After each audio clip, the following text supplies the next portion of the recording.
Hello दोस्तों, एक रात की बात है। सलोनी अपने कमरे में अकेली सो रही होती है।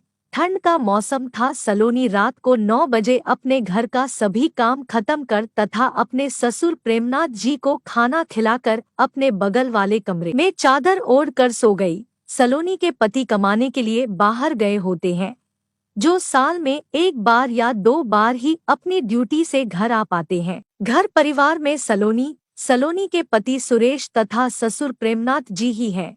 सलोनी की सास का 2 साल पहले ही देहांत हो चुका था। जैसे जैसे रात गहरी होती जा रही होती है, वैसे वैसे ठंड और बढ़ती जा रही थी। सलोनी अपने को चादर में लपेट कर सो रही थी, पर ठंड इतनी ज्यादा होती है कि सलोनी को नींद नहीं आ रही होती है। ठंड के मारे सलोनी सिकुड़ कर सोई होती है, लेकिन ठंड किसी भी तरह कम नहीं हो रही होती है। तब सलोनी को अपनी सहेली की एक बात याद आती है कि जब ठंड लगना कम ना हो तो किसी के पास सो जाओ, इससे शरीर की गर्मी से ठंड कम होती है और फिर आराम से नींद आ जाती है। सलोनी ये बात याद करके कमरे में चली जाती है, लेकिन कमरे में अपना पति का या कोई और नहीं होता है जिसके पास जाकर सो सके। उधर ससुर प्रेमनाथ जी भी अपने कमरे में चादर में घुसकर सोए होते हैं। उन्हें भी ठंड बहुत लग रही होती है। उस समय रात के 1 बज रहे होते हैं। तभी सलोनी ससुर जी के कमरे में आती है और कहती है, ससुर जी, आपको बहुत ज्यादा ठंड लग रही है, तो क्यों ना हम दोनों करीब आकर अपनी अपनी जान बचाएं। प्रेमनाथ जी कहते हैं, ठीक है बहू। सलोनी तुरंत ससुर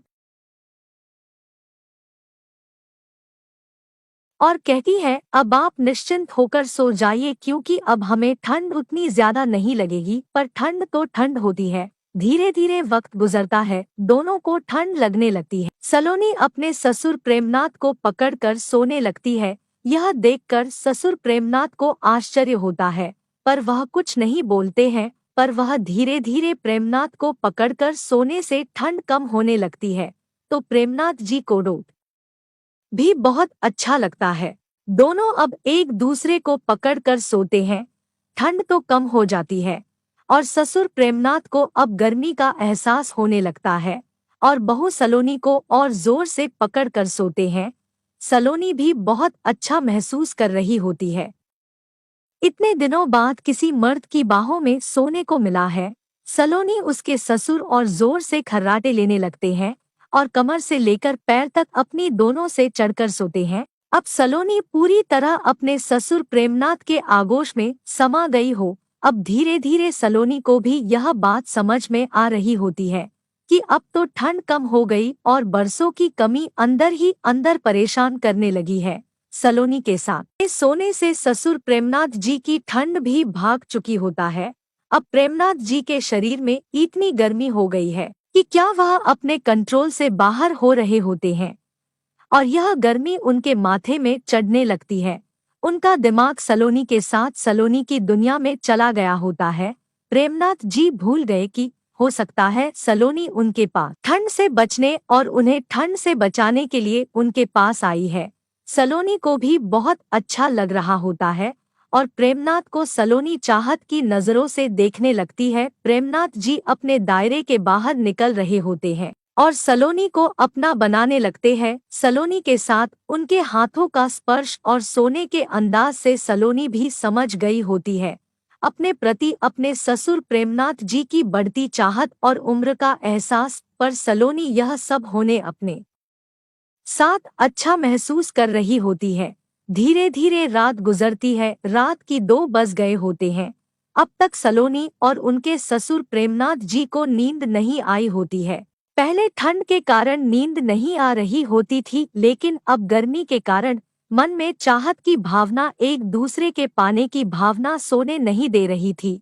अब आलम यह होता है कि दोनों एक दूसरे को अच्छा महसूस कर रहे होते हैं।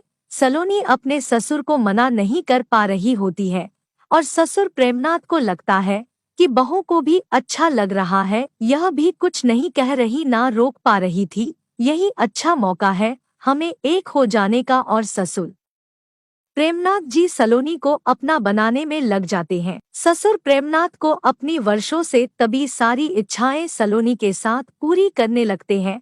सलोनी को भी अपने पति से दूर रहे लगभग 1 साल होने वाला होता है।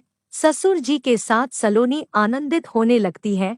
सलोनी अपने कोडो पूरी तरह अपने ससुर प्रेमनाथ जी को समर्पित कर देती है और प्रेमनाथ जी भी मन भर के सलोनी के साथ आनंद विभोर होते हैं, उतना ही खुश और आनंदित लगते हैं।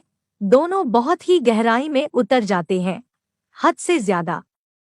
बेहद जकड़न है एवं चाहत चरम सीमा पर पहुंच जाती है। सलोनी और ससुर प्रेमनाथ दोनों एक दूसरे में खो जाते हैं और हाथ की सारी सीमाएं पार कर देते हैं और दोनों आनंदित होकर ही शांत होते हैं। आनंद के तूफान गुजर जाने के बाद सुकून की नींद लेते हैं।